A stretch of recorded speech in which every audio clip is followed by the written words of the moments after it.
श्रीगणेशाय नमः। हरि ओम। ओम नमो भगवते वासुदेवाय। अथ पंचदशोऽध्यायः पुरुषोत्तमयोगः। श्रीभगवानुवाच ऊर्ध्वमूलं मदशाखम् अश्वत्थं प्राहुरव्ययं छन्दांसि यस्य पर्णानि यस्तं ವೇದ ಸ ವೇದವಿತ್.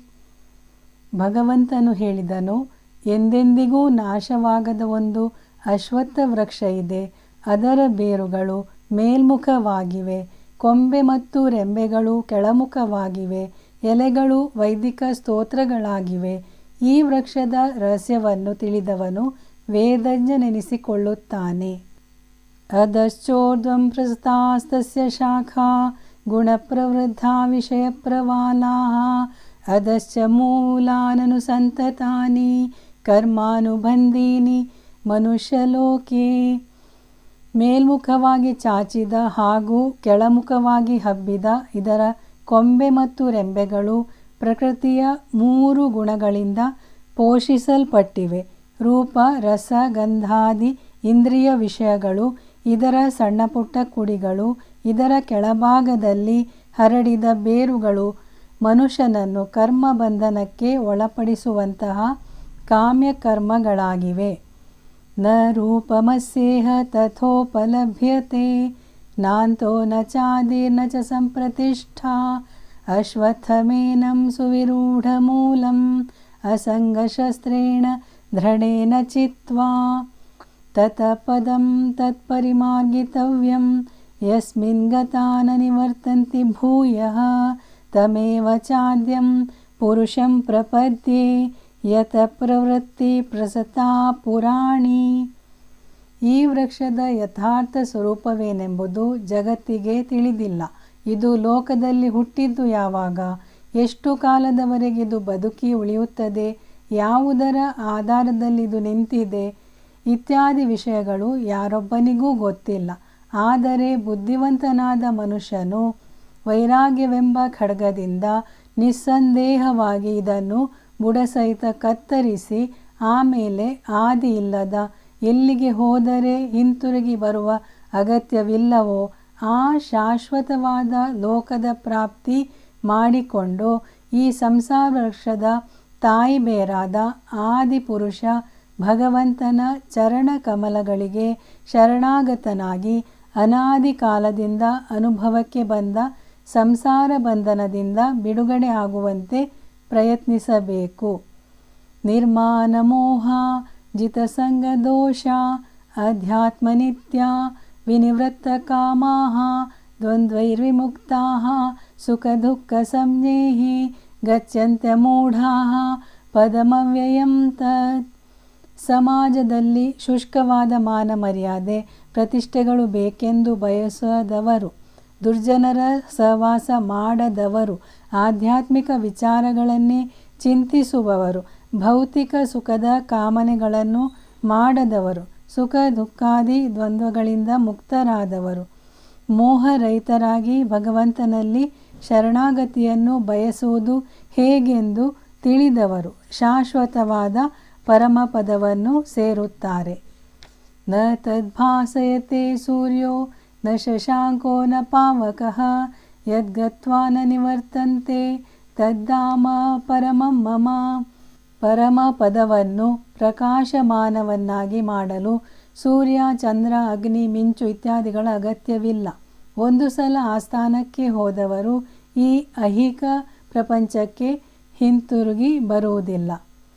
ಮಮೈವಾಂಶೋ ಜೀವಲೋಕೆ ಜೀವಭೂತ ಸನಾತನಃ ಮನಷಷ್ಠಾನೇಂದ್ರಿಯಾಣಿ ಪ್ರಕೃತಿಸ್ಥಾನಿ ಕರ್ಷತಿ. ಈ ಐಹಿಕ ಜಗತ್ತಿನಲ್ಲಿರುವ ಬದ್ಧ ಜೀವಾತ್ಮರು ನನ್ನ ಶಾಶ್ವತವಾದ ವಿಭಿನ್ನ ಅಂಶ. ಅವರು ಶರೀರಧಾರಿಗಳಾಗಿ ಈ ಪ್ರಪಂಚದಲ್ಲಿ ಹುಟ್ಟಿ 5 ಜ್ಞಾನೇಂದ್ರಿಯಗಳು ಹಾಗೂ 6ನೆಯದಾದ ಮನಸ್ಸಿನ ಮೂಲಕ ಅನೇಕ ರೀತಿಯ ಸಂಘರ್ಷಗಳಿಗೆ ಪಾತ್ರರಾಗುತ್ತಾರೆ. ಶರೀರಂ ಯದವಾಪ್ನೋತಿ ಯಚ್ಚಾಪ್ಯುತ್ಕ್ರಾಮತೀಶ್ವರಃ ಗೃಹೀತ್ವೈತಾನಿ ಸಂಯಾತಿ ವಾಯುರ್ಗಂಧಾನಿ ವಾಶಯಾತ್.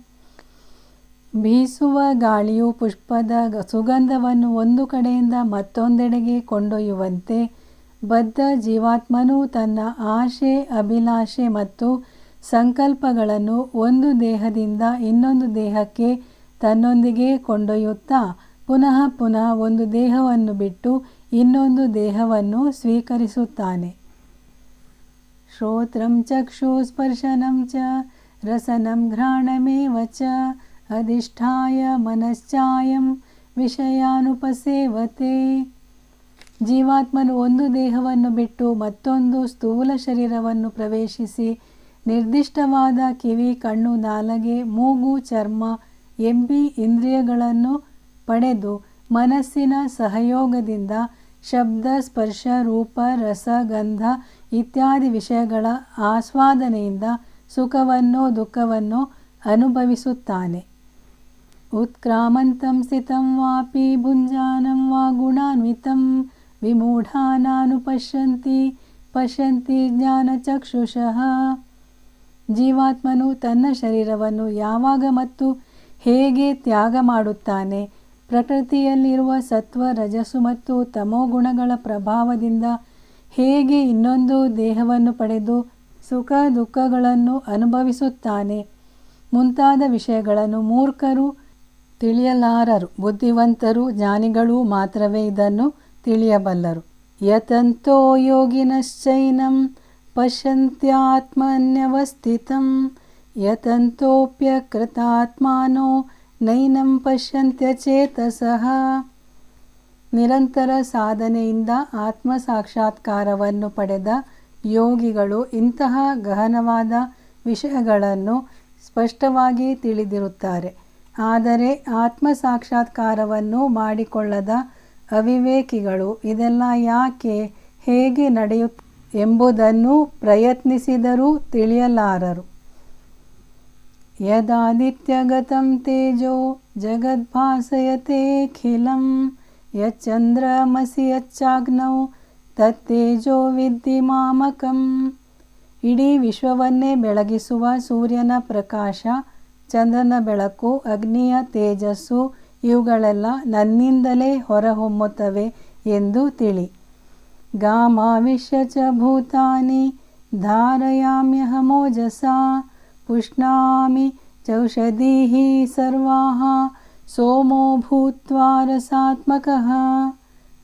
ವಿಶ್ವದ ಪ್ರತಿಯೊಂದು ಲೋಕದಲ್ಲಿಯೂ ನಾನು ಇರುತ್ತೇನೆ. ನನ್ನ ಶಕ್ತಿಯಿಂದಲೇ ಲೋಕಗಳು ತಮ್ಮ ತಮ್ಮ ನಿರ್ದಿಷ್ಟ ಸ್ಥಾನಗಳಲ್ಲಿ ಇರುತ್ತವೆ. ನಾನು ಚಂದ್ರನಾಗಿ ವನಸ್ಪತಿಗಳಲ್ಲಿ ಜೀವರಸವನ್ನು ತುಂಬಿಸುತ್ತೇನೆ.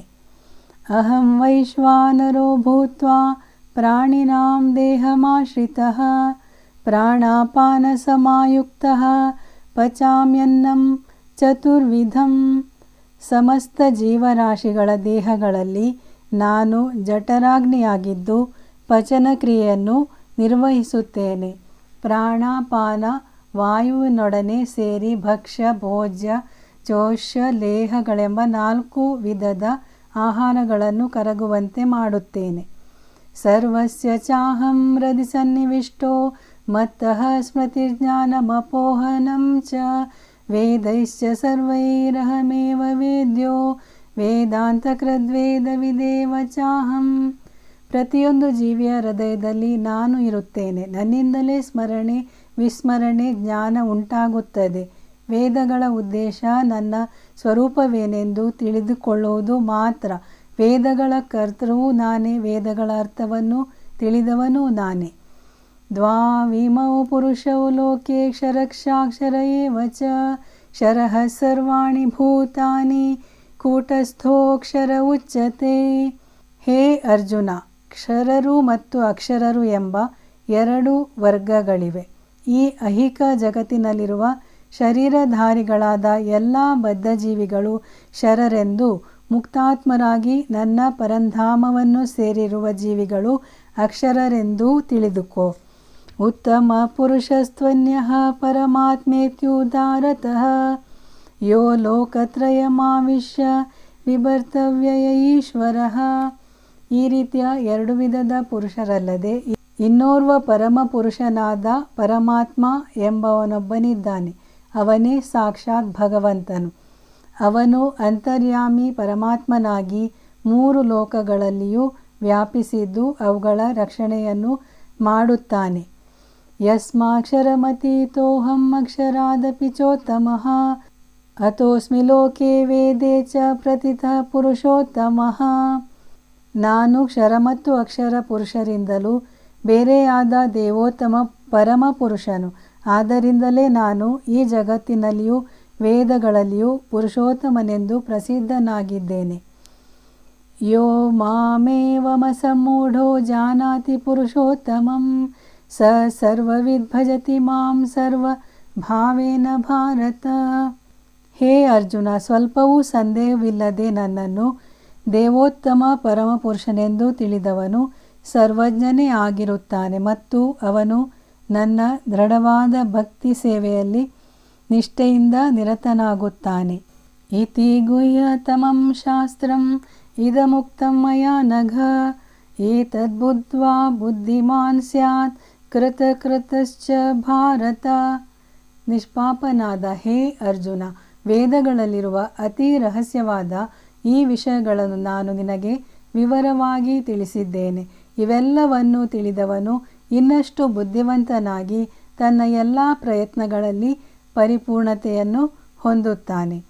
ಓಂ ತತ್ಸತ್ ಇತಿ ಶ್ರೀಮದ್ಭಗವದ್ಗೀತಾಸು ಬ್ರಹ್ಮವಿದ್ಯಾಯಾಂ ಯೋಗಶಾಸ್ತ್ರೇ ಶ್ರೀಕೃಷ್ಣಾರ್ಜುನ ಸಂವಾದೇ ಪುರುಷೋತ್ತಮಯೋಗೋ ನಾಮ ಪಂಚದಶೋಧ್ಯಾಯಃ. ಬ್ರಹ್ಮವಿದ್ಯೆ ಎಂದು ಯೋಗಶಾಸ್ತ್ರವೆಂದು ತಿಳಿಯಲ್ಪಡುವ ಶ್ರೀ ಕೃಷ್ಣಾರ್ಜುನ ಸಂವಾದ ರೂಪದಲ್ಲಿರುವ ಸಾಕ್ಷಾತ್ ಭಗವದ್ರೂಪಿ ಶ್ರೀಮದ್ ಭಗವದ್ಗೀತೆ ಎಂಬ ಉಪನಿಷತ್ತಿನಲ್ಲಿ ಪುರುಷೋತ್ತಮ ಯೋಗವೆಂಬ 15ನೇ ಅಧ್ಯಾಯ. ಹರೇ ಕೃಷ್ಣ ಕೃಷ್ಣ ಕೃಷ್ಣ ಹರೇ ಹರೇ, ಹರೇ ರಾಮ ರಾಮ್ ರಾಮ್ ಹರೇ ಹರೇ. Thank you. ಶ್ರೀಕೃಷ್ಣಾರ್ಪಣಮಸ್ತು. ಸ್ನೇಹಿತರೆ ನಮಸ್ಕಾರ. ಈ 15ನೇ ಅಧ್ಯಾಯವು ಬಹಳ ಸುಂದರವಾದ ಅಧ್ಯಾಯ.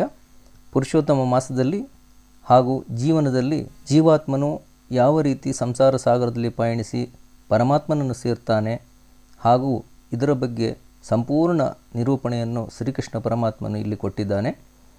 ಈ ಪುರುಷೋತ್ತಮ ಮಾಸದಲ್ಲಿ ಹೆಚ್ಚು ಪುಣ್ಯ ಗಳಿಸಿ ಹಾಗೂ ಈ ಭಗವದ್ಗೀತೆಯನ್ನು ವೀಕ್ಷಿಸಿ ಪುನೀತರಾಗಿ. ಧನ್ಯವಾದಗಳು. ನಮಸ್ಕಾರ. ಹರೇ ಕೃಷ್ಣ.